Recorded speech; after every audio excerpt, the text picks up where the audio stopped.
2008-2009ko lan hitzarmena sinatu genuenetik, bere osotasunean hitzarmenaren negoziazioa blokeatuta egonda zerbitzu publikoetako mahai orokorretik.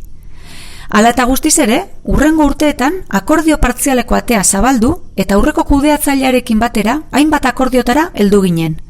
13. artikulua, lekualdatze lehiaketa eta lanpostuak mantentzeko akordioa, 2018ko akordioarekin ordezkoen araudi berria eta ordezkapen guztiak betetzea, eta baita delegaritzan gure lan esperientziak puntuatzea ere. Horrez gain, 2 aurre akordio adostu genituen. Kudeaketako langileena eta txikipena gordetzen duen borondatezko eszedentzia.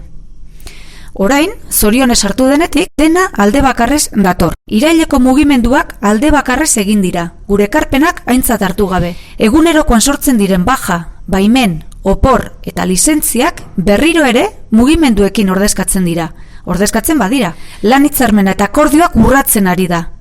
Eta hala jarraitzen du, erabakiak alde bakarrez hartzen, naiz eta labek egoera hauek salatu dituen. Aurrezkaloetako diru sarrerak moztearena. Formakuntza online egitearena.